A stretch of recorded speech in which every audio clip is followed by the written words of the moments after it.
Mayaman ang Pilipinas sa mga naggagandahang beach. Kaya hindi nakakapagtaka sa dami ng mga turista na dumadayo dito sa ating bansa. Dito tayo ngayon sa isa sa pinakadinadayo talaga ng mga turista. Dami ng mga resort dito. Huwag samahan nyo ako. Dito lang sa Moal Boal, Cebu.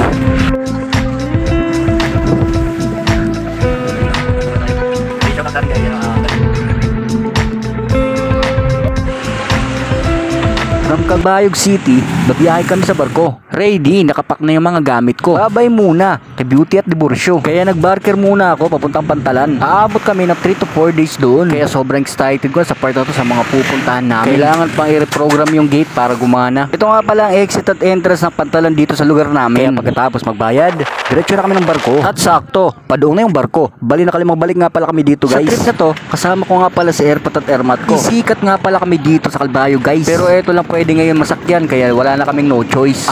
430.9 kilometer na tatawirin at i-enjoy. Bigla ako nagutom dito. Okay lang kasi may baon akong adobo. Tinago ko kanina sa bag ko for safety. Pag ganitong view, nalulula ako. Nanginginig yung tuhod ko. Alala ko lang nung bata ako, tumatalon pa ako dito noon eh. Pagkam nga pala sa Pantalan ng Calbayog. Ulitin ko, bawal pumasok dito. Tanong na lang kayo dito kasi may mga record sila ng info. Sa crush mo, basta wag ka lang maghuhugas ng paa mo dito. Oops, puer bisita, puer bisita.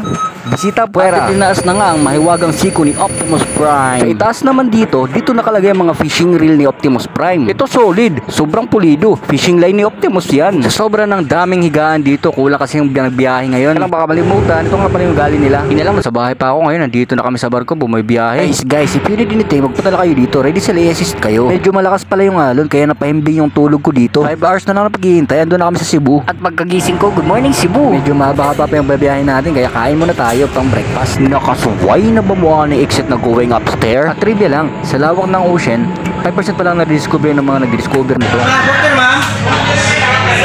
Hindi kami kumuha ng porter kasi kukunti lang naman yung mga bagay namin. Thank you Lord, nakarating kami ng safe. Nauna na nga pala bumaba si Airpat. Sunod si Airmat, syempre ako din bababa na. Medyo matagal-tagal na nung nakapunta ako dito sa Cebu, kaya hindi ko alam paano saan na kami i-exit dito. Kaya nag-ask kami ng direction. Paalam muna sa'yo Barks, babalik na lang kami pag uwi namin. Habang nakatayo kami dito na Airmat at na Airpat, biglang duman sa amin si Optimus Prime.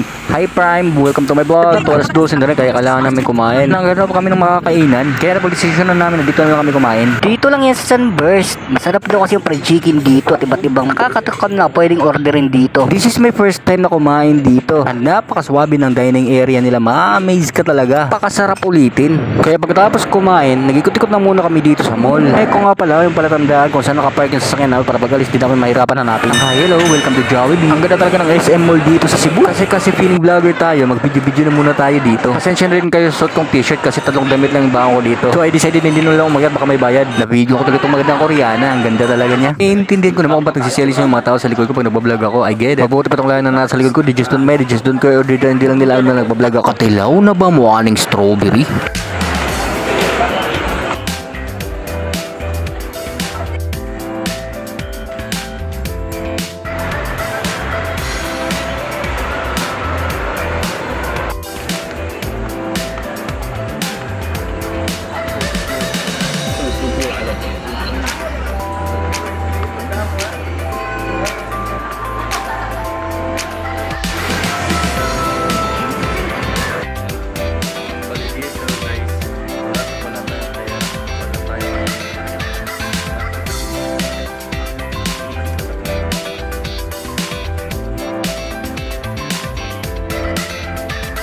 Kung umabot ka hanggang sa dulo ng video na to, God bless sa'yo. Naway pagpalain ka palalo ng Diyos. Naway sana maging successful ka sa lahat ng ginagawa mo as long as it is in line with God's word. At ilayo ka sa kapamakan pati na pamilya mo safe.